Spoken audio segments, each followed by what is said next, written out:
India के retaliation के बाद पाकिस्तान ने इंडिया के अगेंस्ट कुछ बड़े काउंटर मेजर्स लिए हैं, जैसे वाघा बॉर्डर को बंद कर दिया गया है और अपनी एयर स्पेस इंडियन फ्लाइट्स के लिए क्लोज कर दी है। सार्क वीज़ा फैसिलिटी इंडियंस के लिए कैंसिल कर दी है और सबसे इम्पॉर्टेंट शिमला एग्रीमेंट को सस्पेंड कर दिया है।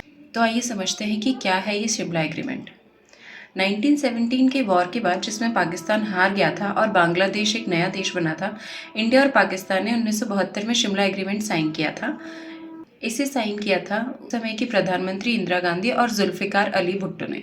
एग्रीमेंट का मकसद ये था कि सब इश्यूज सिर्फ शांति से और बातचीत से सॉल्व करेंगे और किसी भी थर्ड पार्टी जैसे यूएन को इन्वॉल्व नहीं करना है।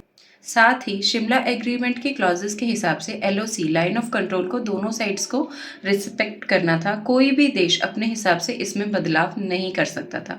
लेकिन अब एग्रीमेंट सस्पेंड हो गया है तो एलओसी की सैंक्टिटी खत्म हो जाती है, यानी इंडिया अपनी स्ट्रेटेजिक इंटरेस्ट के हिसाब से एक्शन ले सकता है।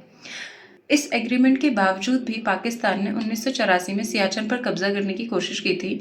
तब इंडिया ने ऑपरेशन मेघदूत से वापस कंट्रोल ले लिया था।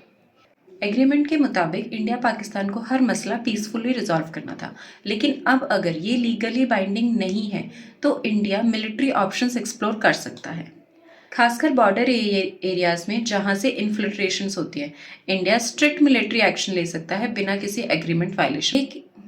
शिमला एग्रीमेंट के क्लॉज के हिसाब से दोनों दो देश ग्लोबल इंटरवेंशन नहीं चाहते थे, लेकिन अब जब ये क्लॉज वैलिड ही नहीं है तो इंडिया अपने ग्लोबल फ्रेंड्स का यूज कर सकता है, जैसे कि यूएस, रसिया, इजराइल, वेस्ट एशिया, यूरोप, ये सब इंडिया के साथ है और इन सब लोगों ने पहलगाम अटैक को कंडेम किया है।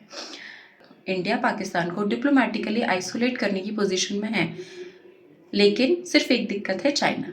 अब चाइना इस शिमला एग्रीमेंट में कहाँ फिट बैठता है, इसकी चर्चा मैं अगली रील में करूंगी। Bye, until my next video.